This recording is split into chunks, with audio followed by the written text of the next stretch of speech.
and tan and young and lovely. The girl from Ipanema goes walking and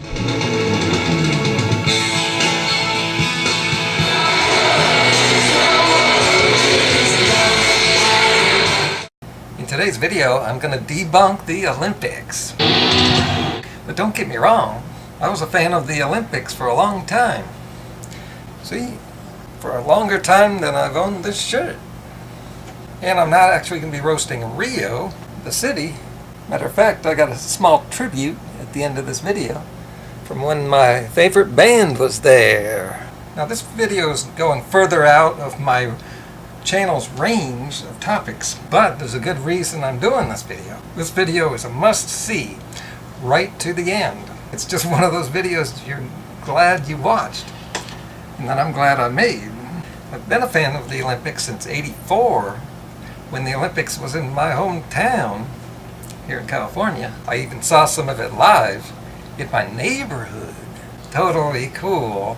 When they come to your own town and your local TV station just shows everything live, that's a whole different thing. It's never been like that since. But I was still into the Olympics, even up to the year 2000. But it was around that time I started getting out of the Matrix. I've taken a lot of red pills over the last 15 years. Now I'm so out of the Matrix that I now see BS everywhere. It is a tough pill to swallow, but I think it's for the best. I think we'll be better off. So let's get to it. I got 5 different ways I'm going to trash the Olympics. I think the very first reason why I started thinking the Olympics are crap comes down to genetics. After watching many Olympics, I started to think about what's the difference between the people who get into the Olympics and the people who don't. And also, what's the difference between the people who win and don't win? Sure, a lot has to do with training and how much you want it, and the other thing comes down to genetics. You know, after watching so many athletes for so long, it's pretty clear that when you're at that high level that they're at, that comes down to genetics. And she's already, I think, one of the best in the world. That's another prodigy to.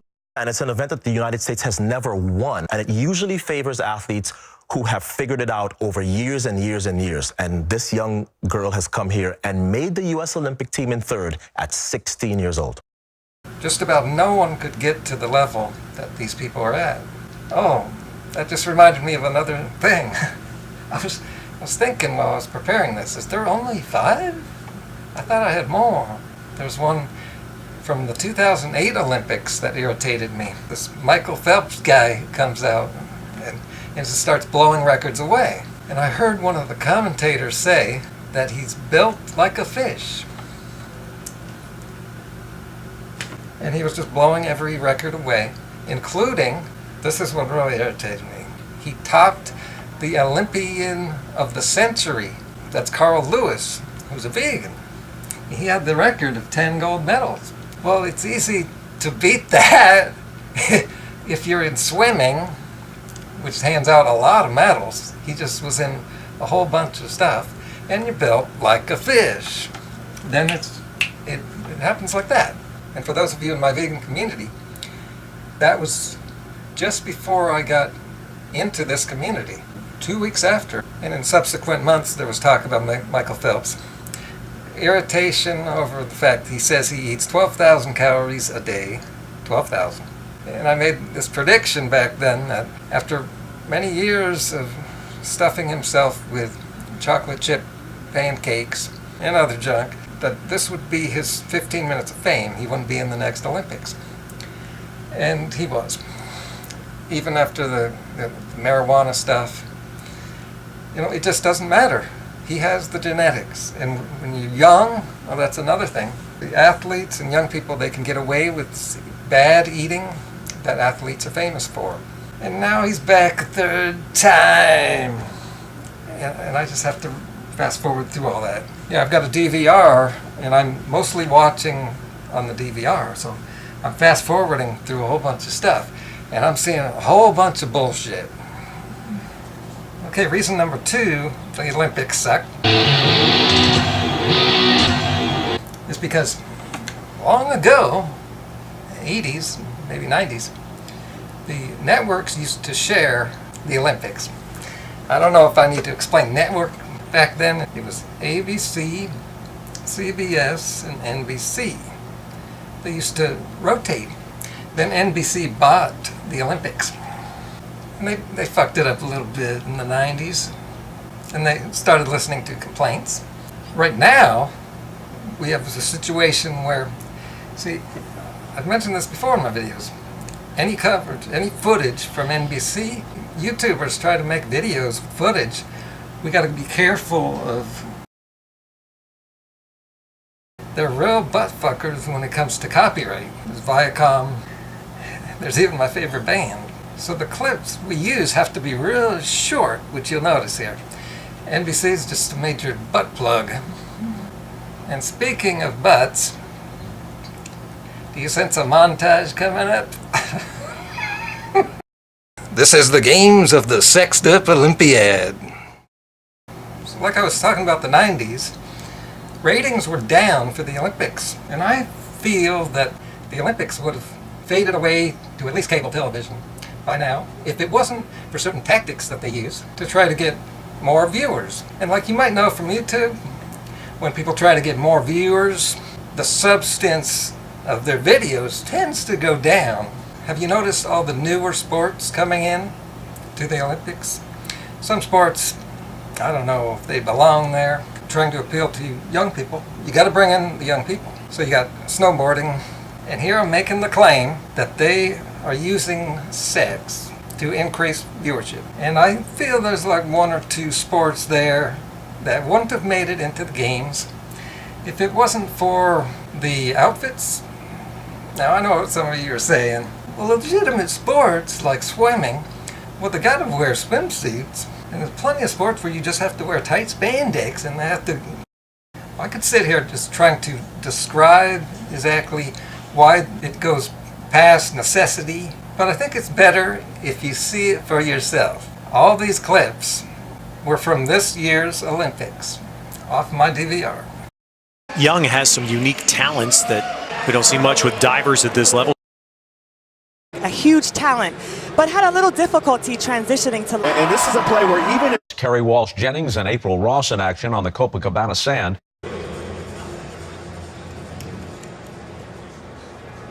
as Watson picked up second. So Team USA awaiting a trip to the balance beam. They have a comfortable lead over China and Russia, and then Elevating her game. what's at stake tonight at Walsh? Olivia is entered in the women's 200 meters. The women's 200, women's 200. Each player has their own special dance. And when she passes, each one she passes.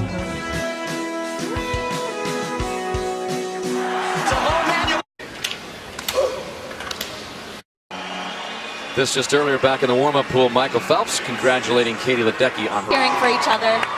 Some coaching right now, a 15.93. To hang with them.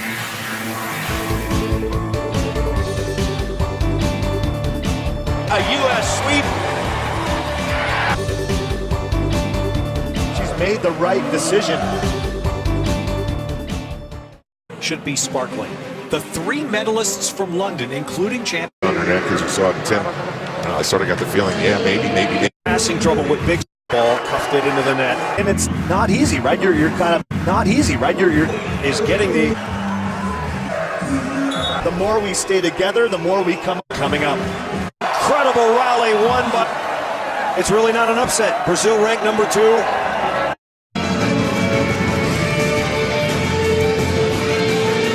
We're on deuce now.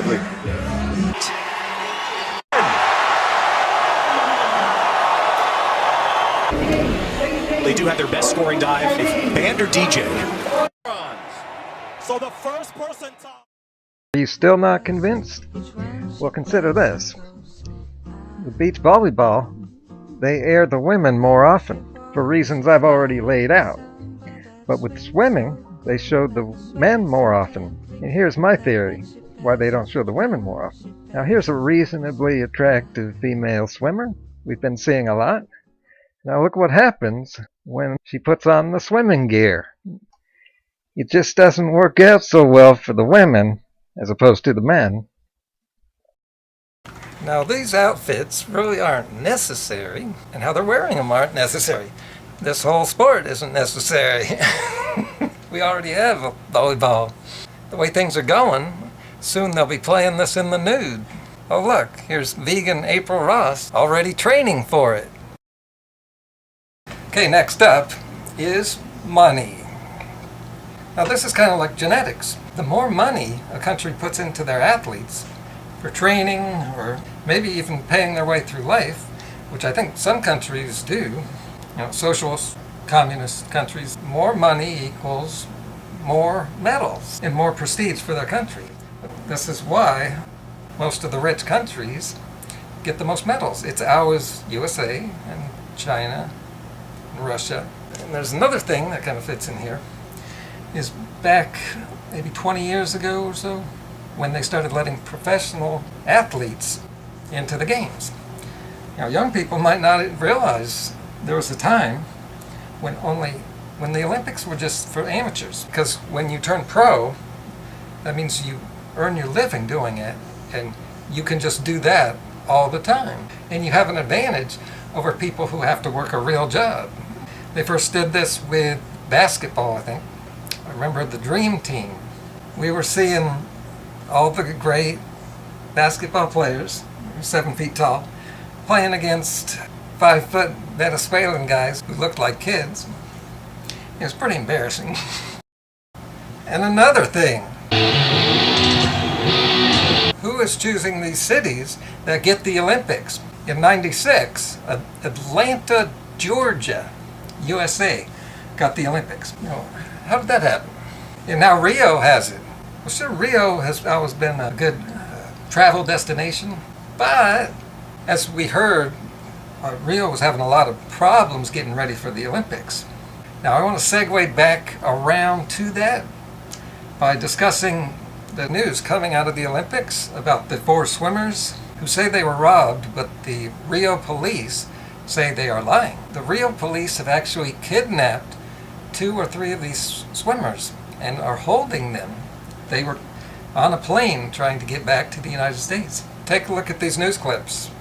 An Olympic-sized crime drama playing out in Rio. 4 U.S. swimmers at a gas station that police now believe they vandalized on the very same night those swimmers claimed they were robbed at gunpoint. 2 of those swimmers were pulled off of a plane and stopped from leaving Brazil. The judge ordered Lochte and Fegan to stay in Brazil and their passports seized. Witnesses at the party say the Americans were there until almost daybreak, hours after Lochte told police they were mugged.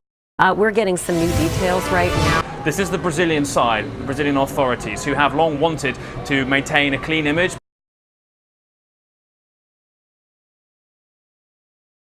Now what the news hasn't talked about is something I heard about a couple weeks before the Olympics on The Daily Show. I get a lot of my news from there. About 2 weeks or so before the Olympics, the police force put out a message, basically just a message to everybody, like tourists, saying, don't come to Rio because we can't protect you. Look at this. And I'd forgotten all about it until this story broke here. Could be that the government of Rio is just trying to protect their image. That wraps up my criticisms.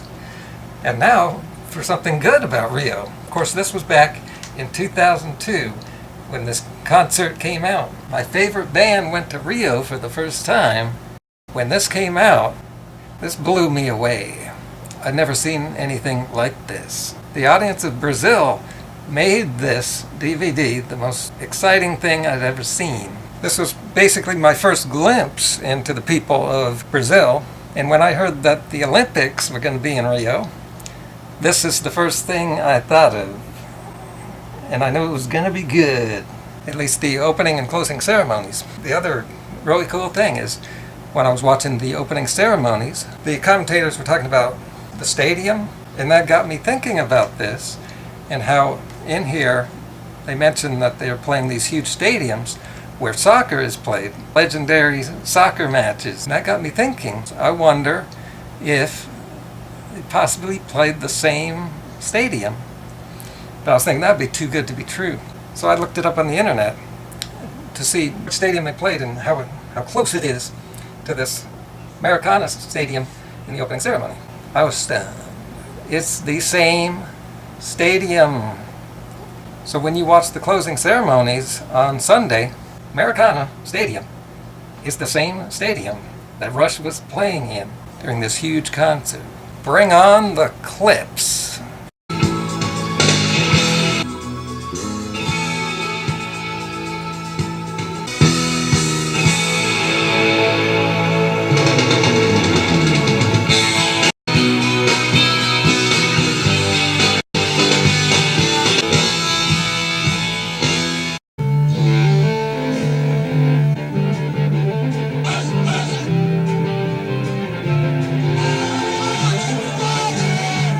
The last show, too, is a sense of grand finale. You want it to be triumphant.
So we decided we better play it here in Brazil. It's called Culture to the Heart. I introduce first the crew, my backup band. On the skins, Mr. Milton Banana.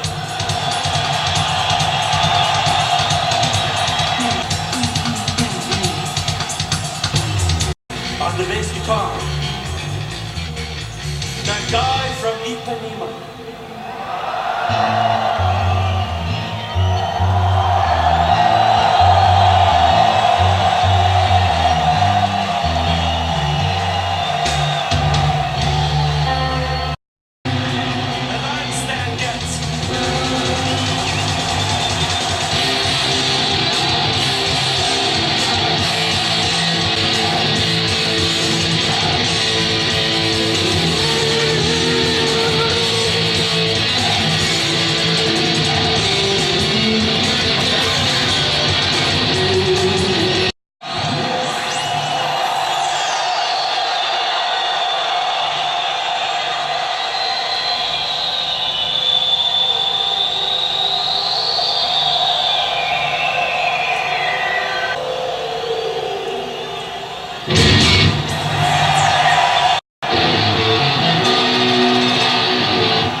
Okay, right here I have to add this in.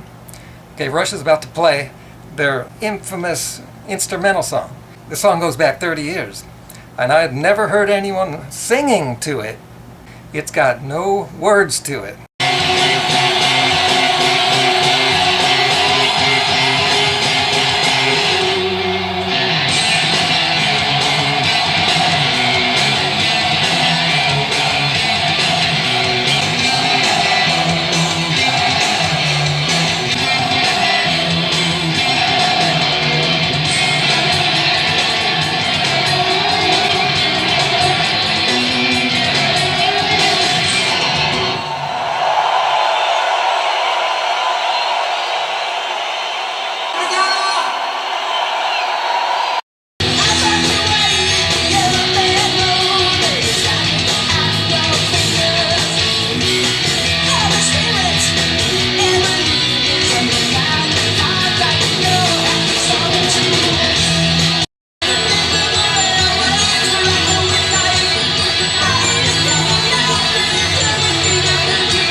Thanks for making it to the end of this video. Post a comment. I want to hear what you had to say. Thumbs up or thumbs down. And to my regular viewers, one of my viewers made a shout out video about me. I'll put up a link here for you to check it out. Go watch that, give it a thumbs up, post a comment, share it, and also don't forget about this video. Share this one too. Things are getting exciting.